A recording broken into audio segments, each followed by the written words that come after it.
Class 7-এর page 137 পৃষ্ঠার অঙ্ক। 1 নম্বর অঙ্ক আছে, কোনো ক্ষুদ্রতম ধনাত্মক পূর্ণ সংখ্যা দিয়ে গুণ করলে নিচের ভগ্নাংশটি পূর্ণবর্গ সংখ্যা হবে। এখানে 1 নম্বরে আছে 64-র 147।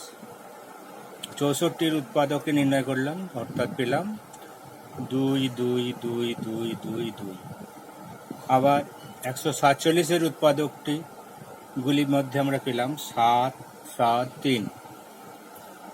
এখানে 64-র উৎপাদকগুলির জোড়ায় জোড়ায় আছে, কিন্তু 147-এর উৎপাদকগুলির মধ্যে 7টি জোড়ায় জোড়ায় আছে, এখানে 3টি জোড়ায় নেই।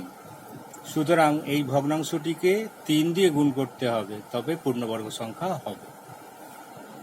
এবার 2 নম্বর অঙ্ক, 25-এর 162। 25-এর উৎপাদক নির্ণয় করলে পাই 5 5, আর 162-র উৎপাদক নির্ণয় করলে পাই 2 3 3 3 3।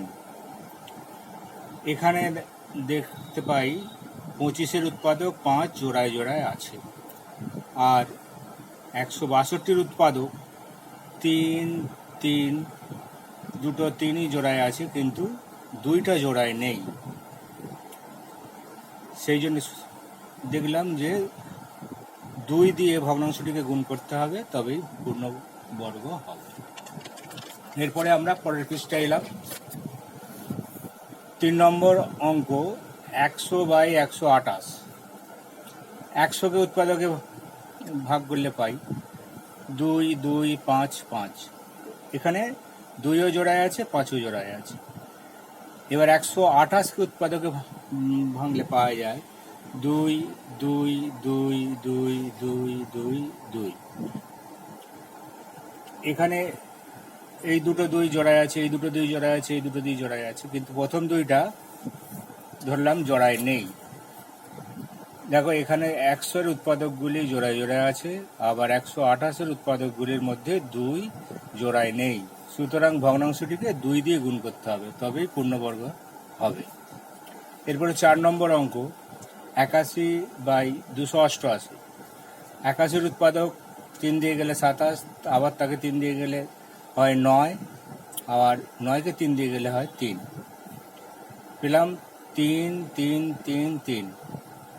এখানে 3গুলি জোড়ায় জোড়ায় আছে। আর 288-এর উৎপাদককে ভাঙলে পাই 2 দিয়ে প্রথমে গেলে 144, 144-কে 2 দিয়ে গেলে 72, 72-কে 2 দিয়ে গেলে 36, 36-কে 2 দিয়ে গেলে 18, 18-কে 2 দিয়ে গেলে 9, আর 9-কে 3 দিয়ে গেলে 3। এখানে 81-এর উৎপাদকগুলি জোড়ায় জোড়ায় আছে, আবার 288-এর উৎপাদকগুলির মধ্যে 2 জোড়ায় নেই। সুতরাং ভগ্নাংশটিকে 2 দিয়ে গুণ করতে হবে, তবেই পূর্ণবর্গ হবে।